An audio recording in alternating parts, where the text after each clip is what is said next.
नमस्ते, प्रणाम दोस्तों। हम अपने चंदा देहाती लोकगीत चैनल पर आप सभी का बहुत बहुत स्वागत करती हूँ दोस्तों।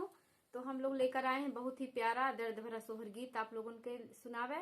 तो ये सोहर गीत हो दुई रानी के, एक राजा के दुई रानी रही। तो रानी एक थी बहुत खूबसूरत रही, एक जनी नाई नीक रही।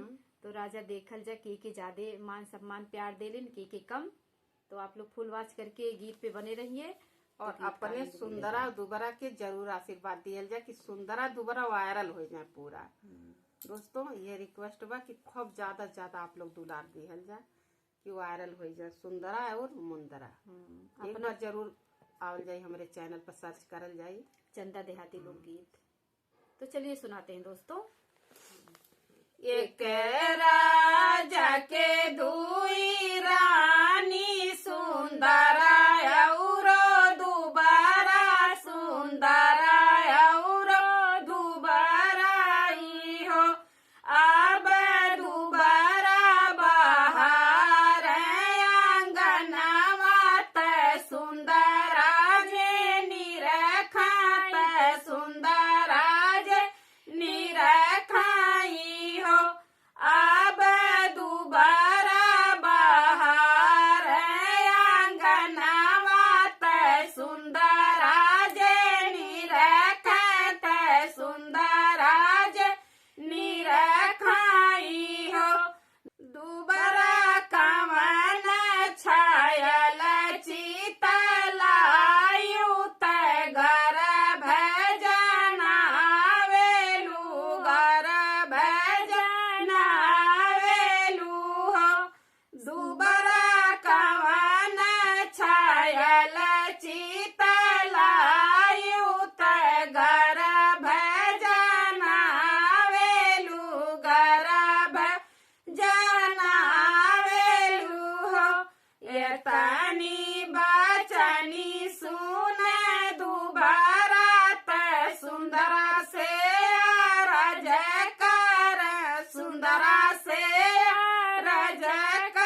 तनी बचन सुन राजा लपकी अटारी जान झपटी अटारी जान हो सुंदरा काहे तुहरा मनवा मालिन चेहरवा काहे धूमिल हो सुंदरा काहे तुहरा मनवा मालिन चेहरवा काहे धूमिल हो सुंदरा काहे तोहरा उतरल सिंगरवा चुनरिया काहे धूमिल हो एतनी बचनी सुन सुंदरा राजा से